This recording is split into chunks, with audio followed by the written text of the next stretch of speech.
A seleção brasileira segue sem um técnico depois da saída de Tite e as informações são de que não está fácil encontrar um treinador que diga sim ao Brasil. No início desta semana, o L'Équipe trouxe que Zidane disse não a um interesse da CBF, o francês que está, inclusive, sem trabalhar já há algum tempo, esperando a seleção francesa, mas que acabou de renovar com Deschamps. Ainda assim, Zidane não estaria interessado em trabalhar com a seleção brasileira.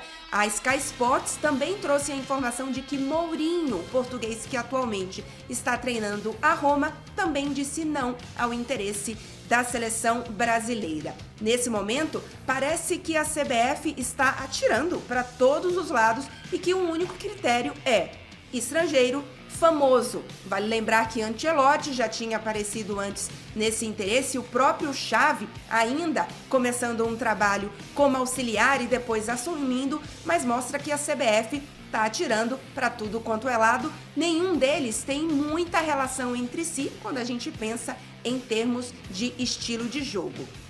Acho que é importante que a seleção pense numa renovação quando pensa num técnico estrangeiro, mas é preciso entender qual é a intenção da CBF, porque se você sai do sonho, digamos assim, de um Guardiola ou de um estilo de jogo parecido com o de Guardiola ou muito parecido, inspirado com o de Guardiola, que é o de Xavi, e aí você vai passando por Ancelotti, Zidane, Mourinho, a sensação é que não existe um critério do que a CBF entende ou do que a CBF gostaria de ter na seleção brasileira.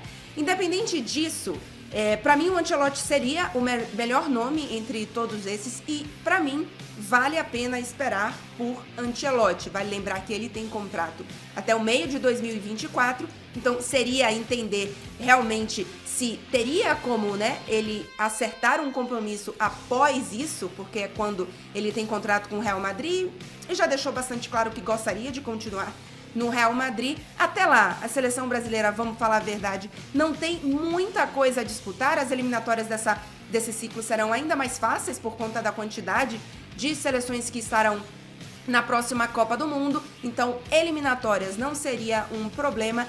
E a Copa América, aí sim, um tempo antes. Seria interessante ver o que fazer. Mas a CBF começa a ficar um pouco sem muita manobra nesse momento.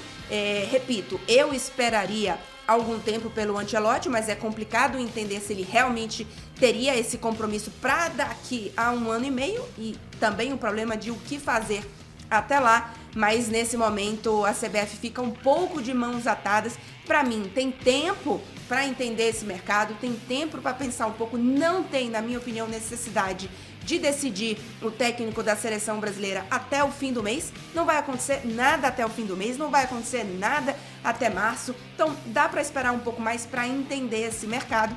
Mas, claro, repito, é uma situação complicada encontrar um técnico que queira assumir a seleção brasileira com toda a pressão, principalmente depois da última Copa do Mundo e, claro, sendo um estrangeiro que esteja disposto a largar um trabalho de clubes, do dia a dia, que é um trabalho completamente diferente, para um trabalho de seleção, onde você tem um trabalho que não é cotidiano, um trabalho muito de observação e que você precisa mudar completamente a sua vida. Teria que ir morar no Brasil, especialmente um estrangeiro. Acho que ele precisa entender o futebol brasileiro, então não dá para ser de longe, diferente talvez de um brasileiro que pudesse, aí sim, já conhecendo o futebol brasileiro, quem sabe não morar no Brasil.